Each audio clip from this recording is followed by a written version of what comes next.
রাজধানীতে ২৮ অক্টোবর বিএনপির মহাসমাবেশ কেন্দ্র করেই মহাব্যস্ত আইনশৃঙ্খলা রক্ষাকারী বাহিনীগুলো। নগরবাসী এবং সার্বিক নিরাপত্তা নিয়ে এরই মধ্যে তাদের শীর্ষ কর্মকর্তারা করছেন নানা ছক।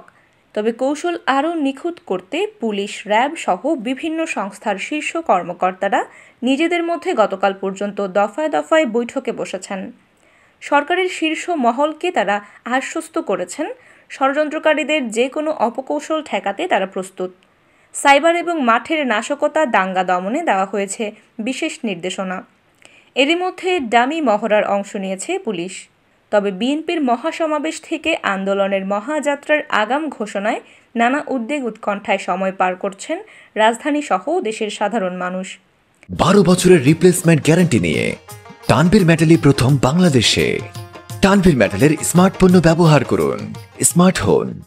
শীর্ষ কর্মকর্তারা সার্বিক প্রস্তুতির বিষয়ে আশ্বস্ত করলেও পুলিশের বিভিন্ন পর্যায়ের সদস্যরা উদ্বেগে ভুগছেন। একান্ত জরুরি প্রয়োজন ছাড়া ফোর্সে ছুটি বাতিল করা হয়েছে বলে একটি সূত্র নিশ্চিত করেছে। স্বরাষ্ট্রমন্ত্রী আসাদুজ্জামান খান বলেছেন, ২৮ অক্টোবর বিএনপির মহাসমাবেশ ঘিরে ঢাকার প্রবেশপথ বন্ধ করার কোনো পরিকল্পনা সরকারের নেই। সরকার এমন কিছু না যে ধাক্কা দিলেই পড়ে যাবে। এটা গণতান্ত্রিক সরকার, কাজেই মেয়াদ শেষ হওয়ার পর নির্বাচনের মাধ্যমে সরকার পরিবর্তন হবে। ধাক্কা দিলে সরকার পড়ে যাবে এমন কথা সংবিধানে লেখা নেই। গতকাল সচিবালয়ে তার নিজ দফতরে তিনি এসব কথা বলেন। পুলিশ মহাপরিদর্শক চৌধুরী আবদুল্লাহ আল মামুন গণমাধ্যমকে বলেছেন, দেশের মানুষকে নিরাপত্তা দেওয়াই আমাদের প্রথম প্রায়োরিটি। কেউ নাশকতার চেষ্টা করলে তাকে আইনিভাবে মোকাবেলা করা হবে। এজন্য প্রয়োজনীয় প্রস্তুতি নেওয়া হয়েছে। গণগ্রেফতার ও হয়রানির বিষয়ে বিএনপির অভিযোগের বিষয়ে তিনি বলেন, বিএনপির উচিত সুনির্দিষ্টভাবে অভিযোগ করা। সংশ্লিষ্ট সূত্র বলছে, ঢাকায় বিএনপির কয়েকটি সমাবেশ শান্তিপূর্ণ হলেও এবারে সহিংসতার আশঙ্কা করছে গোয়েন্দারা।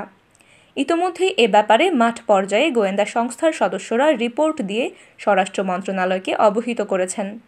স্বরাষ্ট্র মন্ত্রণালয়ের তরফ থেকে আইনশৃঙ্খলা রক্ষাকারী বাহিনীর কর্মকর্তাদের প্রস্তুতি নিতে বলা হয়েছে। পরিস্থিতি গুরুত্বপূর্ণ হয়ে ওঠায় পুলিশের মহাপরিদর্শক বাহিনীর ঊর্ধ্বতন কর্মকর্তাদের নিয়ে কয়েক দফা নির্ধারিত বৈঠক করেছেন। এছাড়া র্যাব মহাপরিচালক, ডিএমপি কমিশনার, ইউনিট প্রধান ও গোয়েন্দা সংস্থার ঊর্ধ্বতন কর্মকর্তাদের সঙ্গে দফায় দফায় বৈঠক করেছেন। সর্বশেষ রবিবার দিনব্যাপী পুলিশ সদর দফতরে বিশেষ বৈঠক হয়েছে। বৈঠকে আওয়ামী লীগ ও বিএনপির পাল্টাপাল্টি শোডাউন নিয়ে রাজনৈতিক অঙ্গন উত্তপ্ত হয়ে ওঠার বিষয়ে আলোচনা হয়েছে। তাছাড়া আইনশৃঙ্খলা অবনতির আশঙ্কা, রাজধানীসহ সারা দেশের মানুষের মধ্যে আতঙ্কের বিষয়টিও সামনে এসেছে। এসব বিষয় গুরুত্ব দিয়ে ছুটি বাতিল, আশপাশের জেলা থেকে বাড়তি পুলিশ আনার বিষয়ে নীতিগতভাবে সিদ্ধান্ত নেওয়া হয়েছে।